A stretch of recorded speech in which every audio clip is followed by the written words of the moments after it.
speak in voices strong and loud. Dreams like fire can't be doused. You built the world, but we hold the torch. A brighter future's what we're working toward.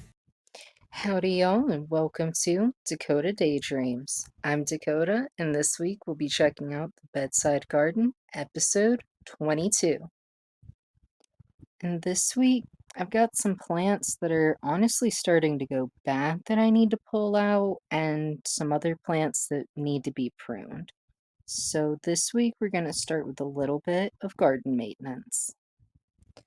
First, I'm going to make a toothpick tomato cage for this little Cherokee Purple Tomato because it's sprouted, it's up, but the roots are right at the top of the hole in the sponge, so it's not really stable there. So what I'm going to do is just take 4 toothpicks and just stick them down into the sponge with it and try to make it to where the toothpicks are holding it up so that it can't flop over, and see if that helps at all. Because I'm hoping if I can just hold it upright for long enough, the roots will thicken up in there and it'll be able to support itself at that point. I just don't want it flopping over and having too many leaves break down because they think they're on the ground before it gets big enough to keep itself upright. Next, there's 2 cups over here where the plants are just starting to break down at this point, and then under the lettuce, the second Cherokee Purple Tomato, I don't think is going to come up because it has just been a stick since it did that, and I think it's all done. Maybe if I hadn't put it under the lettuce, or if the lettuce had like not grown over it, maybe, but it didn't. And then I'm going to move this other one, which I'm still not quite sure, but that leaf looks quite a bit like a cucumber to me. And there we go. Now I'm down to just 3 active cups with the lettuce, tomato, and the cucumber. And, or 4 including the one that's under the lettuce leaf, which I honestly did not notice at all until editing. So let's check in on that later on. I actually had to stop and go figure out what that was, and it looks like I caught it in time, maybe. It's very lightly rooted because I almost knocked it over trying to move the lettuce leaf off of it. And it's a little bit pale from not having sun for a little bit, but it does seem like there's something growing here. So we're going to give it a little bit of time, let it get bigger, and if I have dill and a cucumber growing beside each other, I will be a very happy little camper. But it's going to be a surprise when it tells us what it is. But back to the 14th. The passion fruit or maypop seed is still just kind of doing that clear white filmy thing. And I'm still not sure if that's meant to be a stage in germination for these or if that means I'm doing something wrong. But I do think if I have to do another one after that, I'm gonna try doing it in soil instead, because maybe they just do not like hydroponics. And the lettuce is a little bit brown right now in some spots, but I could have bumped it and that might be bruising. Or it could be from having the plants that were kind of going bad next to it for a little bit, so I'm gonna leave it for a minute and see if it gets better or if I have to prune it later on to see if that'll fix it. One of the two. And I do believe I have lost the fig sticks. I'm not sure if maybe one of them is just dormant, but I've been trying to do a scratch test and it's not working. And particularly the one that's like in with onions appears to definitely be breaking down. But it is at least fertilizing the onion. And sometimes in gardening, we just have to be happy that at least something did grow. Because not everything's going to work on the first try. And in the future with figs, I'll probably try putting them in water because I've seen a lot more people be successful with that. And it didn't go well in soil on my first try. But for now, I'm going to clip up the leaves on the mango melon that keep growing into stuff and try to stabilize it a little bit. And then while I have the snippers out, I'm gonna go ahead and trim these onions a little bit because if they get too long, they start growing into the soil and breaking down, and it's not good for the plant. And if they're too flopped over, the plant can't photosynthesize right. But these are good green onions, so I think I'm gonna start clipping them and saving them into a Ziploc baggie because I never remember to grab from it while I'm cooking. And green onion can be used in a lot of things. Like, I'm pretty sure I could use this just like chives already. And then it's time for Catalog of the Week. And this week, it's Stromberg's Hatchery. Because chicks are cute. And they open up with a lovely table of contents that shows us where we can find everything. Lets us know they start with supplies and then have the baby birds after the supplies and books, which I think is really cool. And then they give us detailed incubation instructions for if we want to hatch our own eggs, including a little guideline for how long each type of bird takes to hatch, which I find really fascinating because a Quaternix quail can be as short as 17, 18 days or sooner. But a chicken or a duck take almost a month. And I think that's pretty cool. Stromberg's also has tons of different incubators, from industrial size, maximum capacity that can have like up to 768 chicken eggs,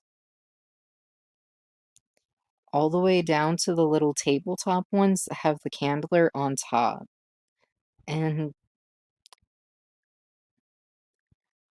if you've ever hatched bird eggs before, the coolest part by far is the first time you go to candle them and you see the chick move, because it will always be unbelievably tiny the first time you actually see it kicking and flipping and moving around in there. And what's even crazier is once they start to get reactive to your voice while you're candling them and checking them and talking to them. And it's something I've gotten to do a few times when I was younger, and I definitely want to do at some point in the future when I have the space to. They even have a really cool style of silo feeder and waterer that I feel like would be, I don't know, a buffet for chickens because it's got the little individual spots they can reach in and have like a space to themselves. I highly doubt a chicken would use it that way. They'd probably all try to share the same one with chickens I've seen in my life, but I feel like it would be cool to try at least. And then they have the soda pop bottle water. Now, this may seem like a odd thing to recommend, but the amount of times it would have been so much easier to separate out a sick or injured bird or deal with quarantining a new bird from the flock or whatever the case may be. A lot of times it'd be a lot easier if you could just find an empty water or soda bottle, screw that into something, and have a water that's outside of the main pen area. And I've always thought these things are cool for that feature. Stromberg's even has the bird treats, and with farm birds, that means grubs. All kinds of grubs. but that delicious protein for them means even better eggs for you. But I think my favorite farm supply by far that I found in the Stromberg's catalog was the Blue Coat. Now, the funny story about Blue Coat is it does not burn as bad as alcohol does. And I can say that confidently because there were solid 2 or 3 years where I would spray myself with a Blue Coat if I got hurt doing something in the barnyard. I don't think that's a thing that it says on the bottle to do, but it's something I've done because I don't like using stuff on my animals unless I know personally how it does, especially with things like sprays that go in wounds. Like, I don't want to be hurting their boo boo more than I have to. And for that reason, highly recommend Blue Coat. You and the animal will both be a purpley blue afterwards, but no one gets an infection. And one thing that I absolutely recommend and am so grateful that at least one of these catalogs has a good page for is no matter how small your homesteading is, no matter how it's only 1 or 2 chickens, go ahead and get a ring cincher. Any type of ring clincher or something. Because no matter what you are trying to contain, at some point that fence is going to break. And it's going to be so much easier to fix if you can just cinch it. That's my personal take as someone who's never been able to find a ring clincher whatsoever when it would have been worlds easier to try and reclip that fence until I could restring it properly if I had had one. And then they even have a chart that shows the actual sizes of different sizes of leg bands. So there's no guesstimation on exactly how big of a measurement or what type of measuring tape, because you got an actual size picture of it. And I think that's cool. But my personal favorite kind of identification band was always the spiral bands because sometimes life gets busy and you forget what week the baby birds are on. At least the spiral bands have some give to grow with it for like 3 to 5 days over time to upsize them, and it's just a little bit easier to get off than some of the other types I've used. But I have tried one type of spiral bands I don't remember from where that was a little bit sharp on the ends, so definitely keep an eye on that, especially with the littler, tinier, younger ones. And then we finally reach the Stromberg birds. And they have some really pretty hybrids, as well as a lot of different heritage birds. One of my favorites from the pictures was the splash-laced red Wyandotte. That is a mouthful. But their coloring and the lacing is kind of a periwinkle purpley blue, and it's really interesting, like mottled coloring on those feathers. And I've heard Wyandottes are pretty good egg layers, but I haven't personally had one before that I know of. Might have had a cross with some in it at some point, probably. And they even have 4 different colors of Americana chicken. And Americanas fascinate me because they are blue and sometimes green egg layers. And I've always been a fan of like pre-colored Easter eggs in the chicken yard. And anytime I even daydream about building a flock out, I definitely try to keep some coloration in there. Among their Bantam assortment, they have silver sea brights, which have this really cool black and white lacy thing going on, and honestly kind of looks like they sort of dove into an ink barrel and then stood up really quick and took off running from how it smears down their tails. They even have guineas, also known as the bird hit by puberty the hardest, because look at how cute that baby is, and then what happens to it when it grows up. I don't understand it. Like, they are such cute little keets, but then they get replaced by a velociraptor at some point after their feathers come in. I don't know what's up with it, but they eat ticks and such, so, guineas do their job. And so many heritage breeds of turkeys. But I really wish there was a turkey with like the coloration of the bourbon red, but the pattern of the Narragansett. Probably said that wrong. Because I like the pattern on them. I don't know, they do kind of look like those silver sea bright chickens, don't they? Maybe that's why they're one of my favorite turkeys to look at. Lacy feathers on a turkey look cool too. And then they have their quail page. And they have wild types of quail, Corturnix quail, Japanese quail, Italian quail, and even Chinese button quail. And I think they're the first hatchery I've seen the button quail at so far.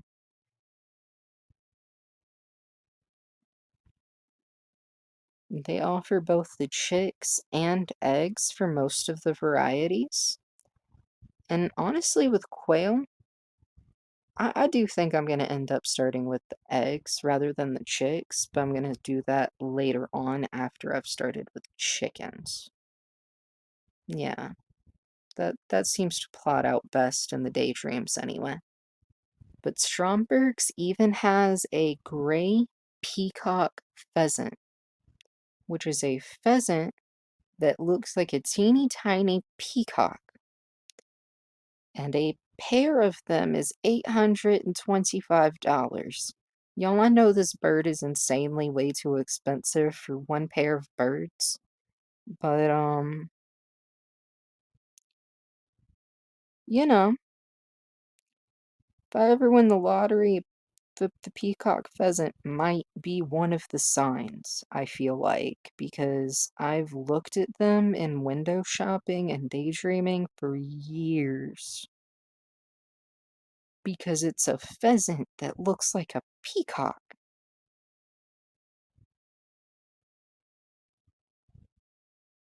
The hens apparently make good mothers and can hatch their own eggs, so, get one pair and then have a little flock grow up from it. Y'all listen to me try and turn it into an investment. I can't get this thing right now, but one day, like one day. And then on the more affordable end of one-day bird pairs, they also have wood ducks and a couple other smaller duck breeds, including mandarins, but I personally like wood ducks because they are very, very cute and like their head feathers, just the little swoop. They do have red eyes, which can be a little bit freaky, but look at their beak, so cute. And Stromberg's even has swans, many different kinds, but I am most fascinated with the black Australian swans. And I think it's just because there's so many different kinds of white swan that just seeing a different colored swan that has little white floof babies is pretty neat. But what honestly surprised me about Stromberg Hatchery this time was their selection of pigeons. From utility to racing to show pigeons, they have so many different kinds. And I was honestly really fascinated with this mottled red and white one. It's not even the prettiest pigeon, but it's just really interesting looking, and I'm a little surprised I've never heard of utility pigeons being raised for meat, especially with all the variety of stuff that people do on the YouTube communities now. Like, I'm surprised there's not a pigeon channel, and if anyone knows of one, please drop it in the comments. I would really appreciate it. Because pigeons are cute, they're small, they grow up fast. Like, that's not a bad meat option if it can be raised, you know? And then their very back page is the order form, along with all of the information. And while it's not in a frequently asked questions format, it's the answers to pretty much everything that you would call and ask most companies you're ordering from, I feel like. And that's the Stromberg Hatchery Catalog. Thank you for enjoying Catalog of the Week, and if you would like to grab your own copy, the link will be down below in the description. Now, let's get back to the garden. And I just got back from starting a brand new job today, so I'm not really sure how that's going to affect my videos or my editing, but we'll see. Um, there may be some weeks where catalog of the week is more of a digital catalog because it would sometimes be easier and a lot faster to take screenshots than try to line up the catalogs. So I might have to do that if time runs short some weeks. But yeah, everything's growing and together. I'm almost sure that's a cucumber leaf. Like, not totally positive, but almost. I'd say like 90%. And then I need to do a pruning at some point because I've got a couple of leaves on the tomato that are not looking too great. One of them's just kind of fell off when I touched it. So I'm gonna have to trim that soon. And also, one of the risks of having a bedside garden is sometimes in your sleep you may throw a pillow a little too far and knock one of the flowers off of your marigold, as I did. So just be warned. Um, but it's okay because there's still more flowers and more to come up. And that's just going to fertilize those to grow even more, I feel like. And this lettuce is honestly starting to look like it may be choking itself out. So I'm either going to trim it later on today or first thing tomorrow, depending on how the day goes, and try to save it from itself real quick. And now it's time for the Flowers Everlasting Spotlight for hashtag Flowers Everlasting 2025. And while I haven't gotten any submissions this week, I am very excited to share this week's honorable mention because I went out through the gardens of YouTube and I saw a very, very special little bloom this week. What's this growing in Miss Rowe's garden? That's right, you Grovero has a new kitten and she is so cute. Like, we're gonna have to keep a close watch on her videos because this little kitty is gonna grow up so, so fast and is honestly the most adorable little harvest playing in the garden. Like, look at her. Thank you for dreaming with me. Please don't forget to leave a comment down below so I can say hello. And don't forget to tap the like button if you liked the video so more people can see it and like it too. And just thank you all again for joining me on this journey because every comment is appreciated, honestly. It helps keep me sane so I can keep making videos. So until next time, take care of yourself and keep your head in the clouds. Different hearts, but the same cries. Together we can see